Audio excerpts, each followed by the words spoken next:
Hey there, everybody. Welcome to another episode of Classic Gaming Brothers. I'm Seth. And I'm Zach. And we are the Classic Gaming Brothers. We are the Classic Gaming Brothers. That's right. That is right. Man, Zach. Yes, Seth? Did you hear that great new podcast? I did. It came out on Wednesday, and it was Mornings with Mike. I think for anyone who didn't listen to that podcast, they should stop listening to this podcast, go back a single episode, and listen to episode 0 of Mornings with Mike. And just rock out. It's a great episode. What if I dropped in the entirety of Mornings with Mike at the beginning part of this episode? No. 2 hour long. What if we dropped Mornings with Mike in the beginning of all of our episodes? Yes, perfect. Anyway, yeah, so that was a fun episode to record. I think the best part was the nostalgia I listened to while listening to it because I had fond memories of recording it. Yeah, me too. It was a fun time. Yeah, we're going to have him back on to talk about Street Fighter at least. We definitely have to have Mike back on to do episode 1 of Mornings with Mike. Maybe by 2030 or something, we'll have like at least 10 episodes of Mornings with Mike out there. At least by 2050, we'll have at least 2 episodes. 2 to 10 by 2050. Perfect. So Zach, what have you been recently been playing? Seth, recently I've been playing Paparazzi. Is that where you are a puppy and also a paparazzi? You are a paparazzi, but you don't play as a puppy. The game, though, was released back in 2022 for a variety of consoles, and it was developed by Sunday Month, and you play as a camera with legs, and your job is to take photos of dogs. It's kind of like Pokemon Snap in that you take photos and you get kind of ranked on the photo, though it seems like the ranking is not as accurate as Pokemon Snap. Like the dog can barely be in the photo, and a lot of times people still seem to like the photo, but you do have specific objectives. So like in the first mission, your job is to take a photo of a dog with the lighthouse in the background, or take a photo of a dog from a certain angle. And as you progress through the game, the missions become a bit more specific, and you get a bit more intricate with the type of photos you take. But it's a fun game. It's very cute. It's pretty relaxing. It's not really a high stakes game. The dogs are all these cutely designed dogs. My favorite thing is that the animation for them is very limited, so they are constantly always in the stiff pose, and they just kind of wobble back and forth when they're walking around. So they don't have walk animation. They just kind of bounce on their legs. It's funny. But yeah, I like it. It's a fun little game, and taking photos of very good dogs is a good thing. But you also get to see them do funny things like riding a bike or skating or just chilling on a boat. It's all the things you'd expect a dog to do. Anyway, that's Paparazzi. It is available on Steam. I highly recommend checking it out if you like dogs and if you like taking photos of dogs. Seth, what have you been recently playing? Recently, I've been playing a game called Things Too Ugly, which is to be released sometime in 2024 and is being developed by Professor Space Games, where you play as a night shift of a company called Terabro, and it takes place in 1986, so the computers are big and the keyboards are clicky. You play as a risk assessment data processor, and you have to use your 1980s technology to resolve discrepancies with reports and go through reports and unlock various things on the computer by using clues to get keywords into the computer. And if you input too many keywords, you lose. It's a spooky-ish type of puzzle game, and it plays from a first-person perspective, but you're sitting at a desk type of deals. I played the demo that's available, and I had a good time. It was a fun game. I thought it would be a cool game when it comes out. The demo's pretty short, so if you want to check out the demo for free, it's called Things Too Ugly, and it's a pretty cool puzzle 80s game. You like it? Yeah, I think I'll probably pick it up when it comes out. Nice. Well, I'm glad you enjoyed it. Today, we're going to be talking about a peripheral, specifically the Nintendo 64 DD. Now, Nintendo sure does love peripherals. The original Famicom had a disk system, the NES had a zapper and Rob the Robot, the SNES had the Super Scope, and in Japan, the Super Famicom had the Satellaview. And when the N64 came along, well, it wasn't going to be left out of receiving its own peripherals. When the N64 was initially launched, they referred to the system as Project Reality. There were plans early on with how the system was going to work, with some thoughts about it being a CD-based system or or they were also debating about it being a cartridge-based system. In an interview with Howard Lincoln, chairman for Nintendo of America, he indicated that the reason for going with cartridges in the long run was that they are faster. But he did indicate that if CDs caught up to speed, then Nintendo would potentially look at a CD-based unit. Now, the N64 relying on cartridges was still limiting. Cartridges were often only a certain size due to physical limits of the size and cost of the chips. So at the time, they could only really store so much data. Also, at the time of release, saving onto a cartridge could have issues. Many cartridges used a save system that required a cell battery to save data, which were prone to failure, and flash ROM chips, which could be used for saving, were expensive, so they were moderately prohibitive in use on these game cartridges, because if you wanted to keep your costs down, you couldn't use expensive parts. So Nintendo really wanted to look into doing something that they did with the Famicom disk system, in that they were planning on putting out a disk-based system for the N64. The decision ultimately came to using proprietary floppy disks instead of CDs, and this was due to cost. Nintendo had thought about designing an 8-speed CD-ROM unit, but it would likely be upward to about $200 when it retailed. So they decided to keep the costs down because no one was going to want to spend half the cost of a system for something that you attach to a system. And they probably saw the mistakes that Sega were making. So they decided they were going to go to floppy disks because they could A, keep the costs down, but B, give them kind of the same amount of control that they were looking for with CDs. Floppy disks can't hold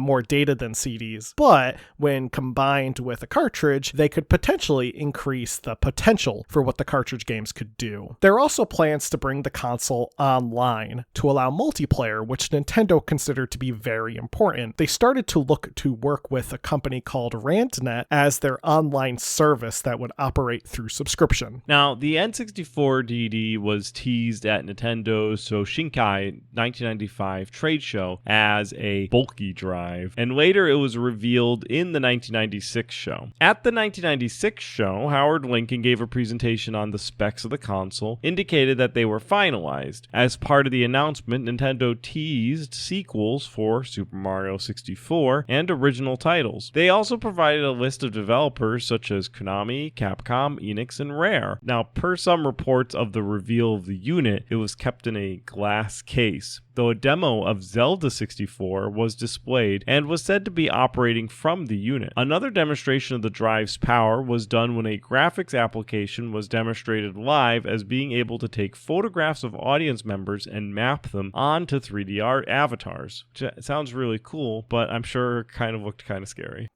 Yeah, especially because this is 1996. I mean, to be fair, this technology is kind of scary today. Now, per reports from contemporary gaming press at the time, Nintendo was still secretive with much of the unit and its future, so the public was still kept out of the loop about games that were supposed to be coming out and the release dates. Also, remember, this is the 90s, so like big virtual trade shows and announcements weren't really a thing. Either you went to industry trade shows and people didn't just visit industry trade shows for fun, they had to go because they were part of the industry. So really only the people in the know really knew, and they were keeping a lid on kind of the information that was coming out. In 1997, Nintendo officially gave an overview of the console at a developers conference, and that same year, Nintendo would also announce that the unit that they just gave an official overview of would be delayed until 1998, and provided no comment on an American release. Part of the reason for the delay was due to some manufacturing issues, primarily that the partnership with Alps Electric was still tentative. Alps Electric being the manufacturer. Yeah, they were the ones that were manufacturing specifically the discs and the floppy unit. At E3 that year, Nintendo did not have a prototype unit to display, and Howard Lincoln claimed that this was due to a lack of software releases. Nintendo did confirm that a sequel to Mario 64 was in the works, which I don't believe we ever got, except through iterations of games that are not Mario 64 but are like Mario 64, like Mario Sunshine, Mario Galaxy, and all those,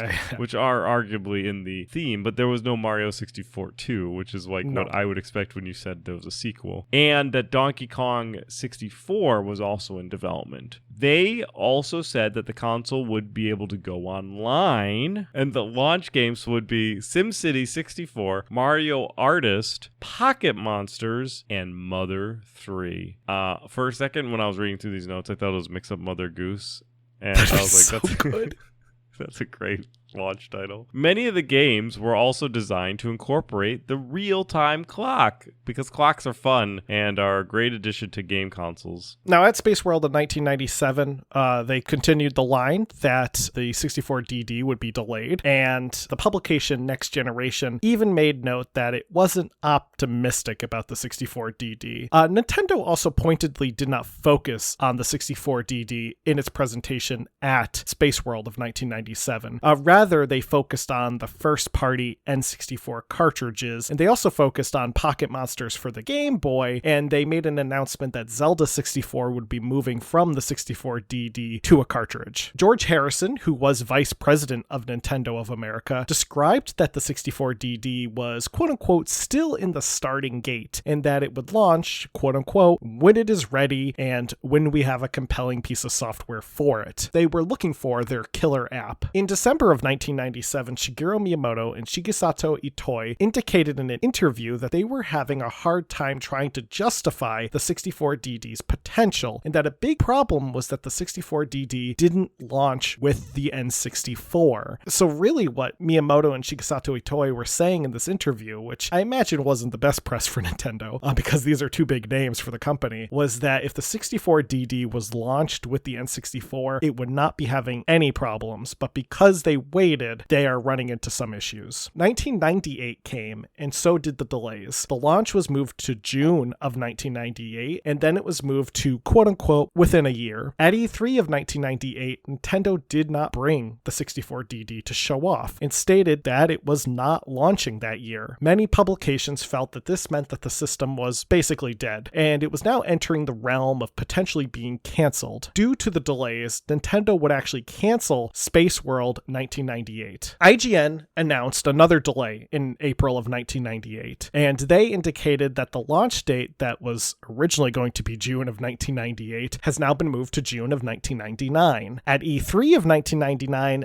the 64DD was in fact shown off, but there was no longer a plan for an American release. It was going to just be a Japanese release. And this was largely due to a lack of launch titles, with many of the planned titles already having been moved over to a cartridge or just canceled. Like as Seth indicated, we never saw Mario 64 2. Space World 1999 was held in August, and Nintendo announced that RandNet would launch on December 1st of 1999, though there was no launch date yet for the 64DD. They did, however, start a pre-order program for mid-September, though this was delayed to November or December, and a potential big name for the system, Earthbound 64, would also have its development moved from disc to cartridge, and eventually canceled, as we actually talk about in our Mother episode back in episode 184, if you want a good Mother episode.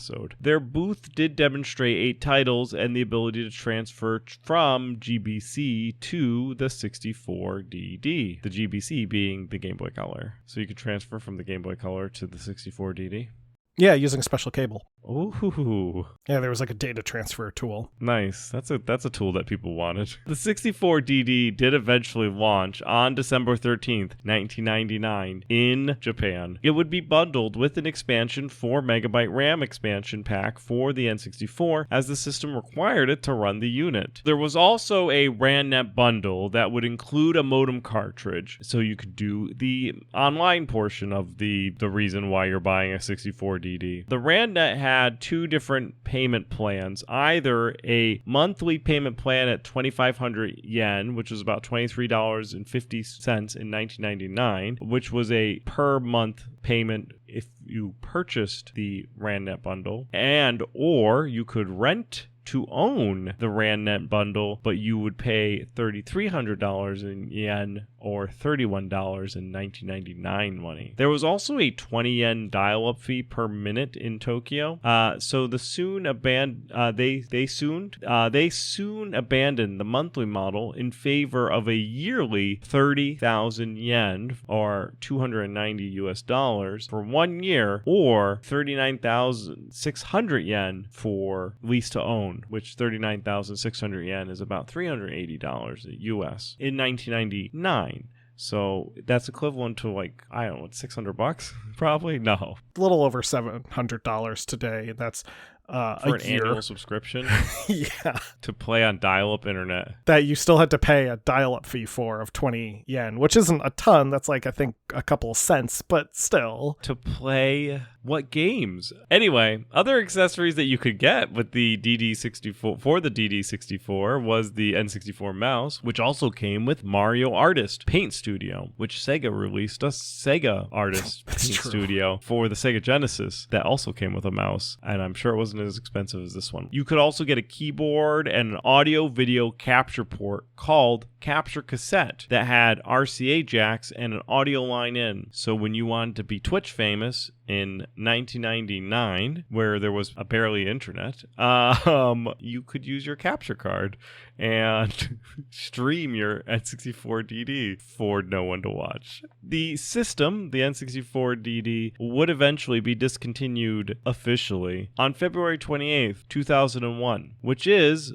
by my recollection, 3 years after it came out. Barely. It came out in December of 1999. February of 2001, too, is not much of 2001. So, in December of 1999 is not nearly 99. So, for the year 2000, it was out there. 1 year to get your N64DD action on, and then no more support. Which, to the credit of Nintendo, I feel like Nintendo is a pretty smart company when it comes to whether or not products are going to work, and clearly the N64DD did not work. They tried it, didn't work, and they said, nope, we're not going to continue to support this, and they made that decision pretty quick for a company. So I think Nintendo did ultimately the right thing when it came to keeping the ship above water. There were 10 discs that were released on the N64DD, and I want to clarify that these are not all games. So you have Mario Artist Paint Studio, Mario Artist Talent Studio, Mario Artist Communication Kit, Mario Artist Polygon Studio, Doshin the Giant Tinkling Toddler Liberation Front Assemble,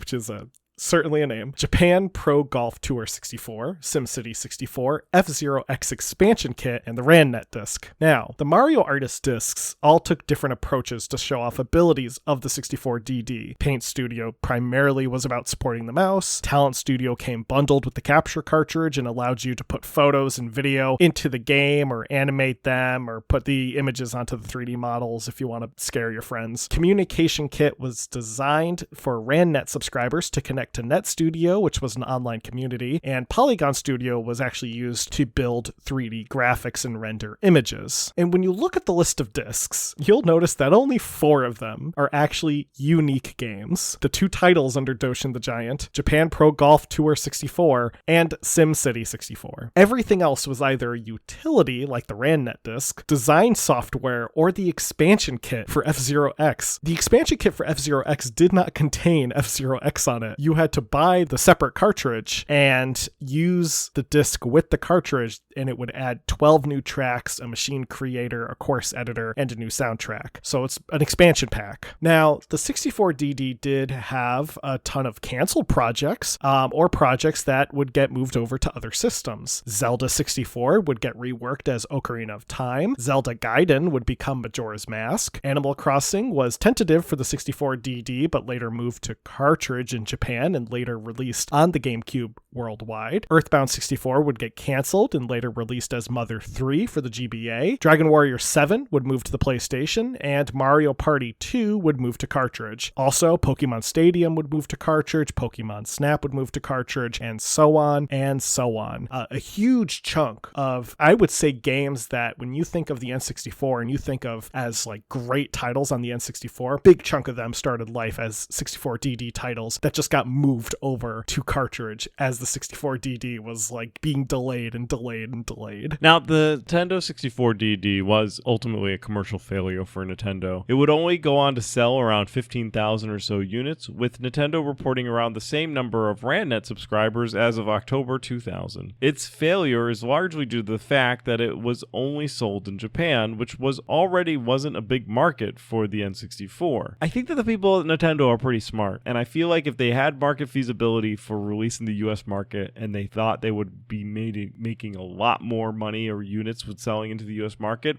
I think Nintendo would have sold the Nintendo 64DD into the US market. They didn't. They only sold in the Japanese market, which is their backyard, right? So ultimately, it's cheap to get a product into the Japanese market, and because it's right there, and they don't really necessarily have to do any localizations or any deal with shipping or anything like that. So I feel like its failure, we do say it's largely to the fact that it only sold in Japan. I think that its failure was ultimately that it was not the right product for the time. Oh, it definitely wasn't. It came out in 1999, and people were already moving on. You know, PlayStation was getting big. Nintendo was already in the works to develop the GameCube. The GameCube launched in 2001, so the next generation was already on the horizon. Nintendo probably, I wouldn't be surprised, realized that they sunk a good chunk of money into the 64DD. They had something that was kind of working. They were like, hey, maybe we'll get some sales out of this, and launched it. And that's why they only targeted Japan. But in the long run, Japan was not a strong market for the 64. Japan's also not a strong market for internet stuff back then.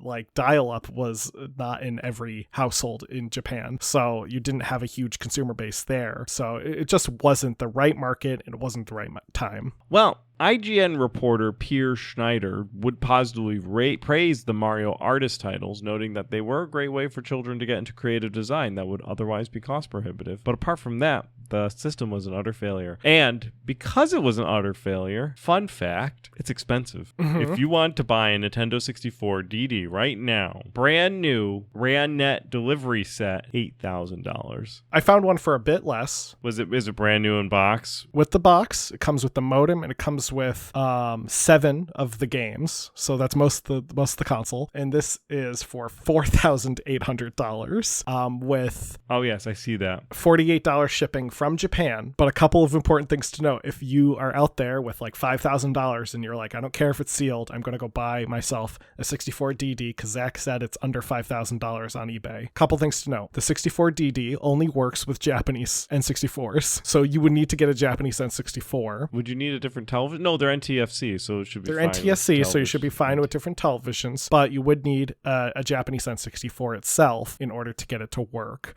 So you might need to do a little more buying of stuff before you actually bring it home. But if, let's say you wanted a peripheral for your Nintendo 64DD and you wanted the keyboard to play some games that required a keyboard, which I don't know which ones did, $1,400 for just the keyboard. Well, just Mario Artist in good condition can range for a couple hundred. SimCity 64 is $150. The second Doshin, the giant game, is $1,300. The golf game is $6,000. I think it's because based on the limit release and the desire to game collect retro games, that's why they're so expensive. While the N64DD didn't have a lot of games released for it, the ones that were originally developed and moved to cartridge or other consoles were big names. Ocarina of Time, Majora's Mask, Animal Crossing, Paper Mario, Resident Evil 0, Pokemon Stadium, Pokemon Snap. These games would all get their start at some point on the 64DD. So if you really like that Resident Evil 0 or Pokemon Stadium game or Pokemon Snap, which I'm a big fan of, you can thank the N64DD for starting the development and really getting them to think about pushing the limits. Because that's something that the N64DD did, was it inspired the developers to think if they had more processing power, what could they do on the N64? And that ultimately led them to develop games like Majora's Mask and Pokemon Snap, and then they just had to think about how do we make it do it with the current processing power. And they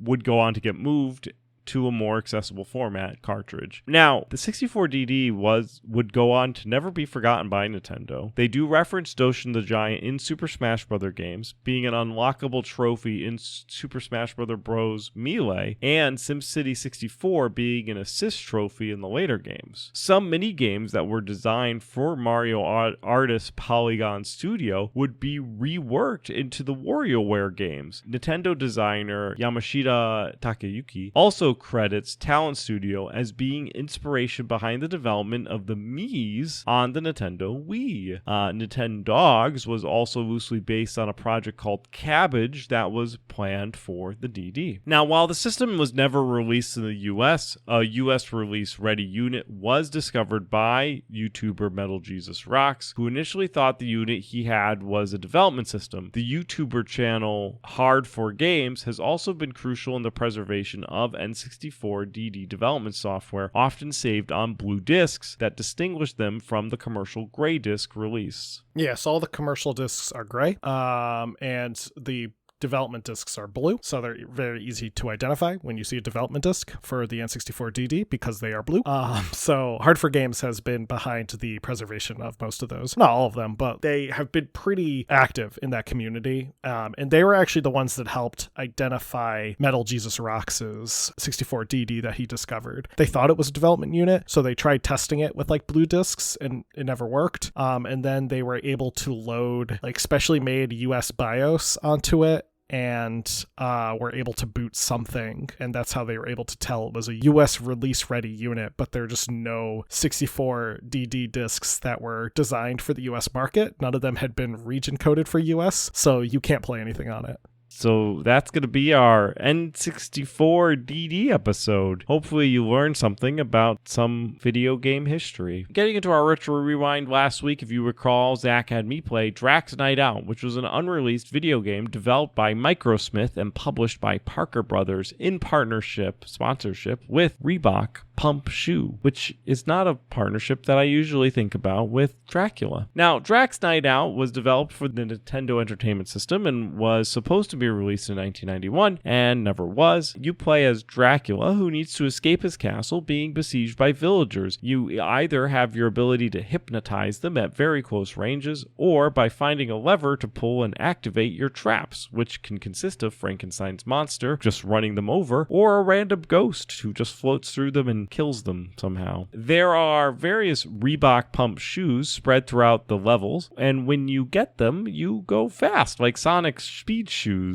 The game was completed, but was never officially released, so you can find the ROM pretty easily, but you couldn't find the cartridge because the cartridge doesn't exist. Though, now, I think the game is pretty interesting. I think it was pretty fun. I think it holds up. It's got the, 8-bit sprite style, which is fun. My biggest gripe for the game, though, is that the levers that you need to pull to be able to unlock your traps blend in with the background of the bricks. So if you're not looking for the levers, you can't find them. So that part's frustrating. But once you know what you're looking for, it plays all right. Zach, next week, you could play Oregon Trail 2 for Windows 3.1. That sounds good. I'm excited to play Oregon Trail 2 for Windows 3.1. Seth had me play Star Trek Elite Force for the PC. I love Star Trek Elite Force, and I've probably talked about it before because it's one of those games that I always play. So it's probably been recently played at some point, and I know I was playing the sequel a while ago. Released in 2000 by Raven Software, you play as Ensign Monroe of the USS Voyager, who is on their Hazard team, basically the red shirts who are tasked with taking on more complex missions than a normal away team, and you deal with typical Voyager nonsense, such as investigating a mysterious alien race or dealing with some bad guys that are stuck in the Delta Quadrant, specifically a group of Klingon, Cardassian, and people who are part of the Terran Empire that are all bundled together in a little alliance, and also dealing with everyone's favorite Borg. Now, it's a fun game, and it was built in id Tech 3, the same engine as Quake 3, so you know for a fact it's going to be a fun game. It has tons of great weapons, combat's great, the action's great. It's overall really good game and holds up very well. The sequel, not as good as the first one, but I still like it. The sequel is great because it has Patrick Stewart in it. A fun fact about Star Trek Elite Force, though, when it was originally released, the entire cast reprised their role except for Jeri Ryan, the actress who played Seven of Nine in the original Star Trek Voyager. Now, a expansion pack was released for Star Trek Elite Force that included a couple of additional things like the Virtual Voyager, which allows you to explore the Voyager without going on any missions. There's also it adds in some holodeck missions, for example, being able to use the Captain Proton gun, and there's also some other stuff that it adds, but it specifically adds Jeri Ryan back as the original voice of Seven of Nine, so that's fun. Does Elite Force hold up? Of course it does. It's a great game. I love it. We'll probably talk about it on Mornings with Mike when we do Star Trek stuff. Next week's, though, Seth, you can play Star Trek Deep Space Nine Harbinger for MS-DOS. Great. Thank you. I'm looking forward to playing that game. And if you want to hear what I think about that game, tune in next week for another episode of Classic Gaming Brothers, which comes out on Sunday. And if you want to know about that, you can always follow us on our social medias. Our Facebook, Instagram, and Twitch are all at Classic Gaming Brothers, and our Twitter and Blue Sky are CG Brothers Pod. If you listen to this episode, or more importantly, Mornings with Mike, and you want to have more Mornings with Mike and less of these episodes, then you can send us an email at classicgamingbrothers@gmail.com. Furthermore, we are available wherever you listen to podcasts, and you can find us and rate us on the iTunes or the YouTube. And if you're on YouTube, while you're there, give us a subscribe, because why not? Anyway, thanks for listening. Zach, am I missing anything? Don't play games like my brother. And don't play games like my brother. I've been Zach. And I've been Seth. And we have been the Classic Gaming Brothers. That's right. Yeah, that's right.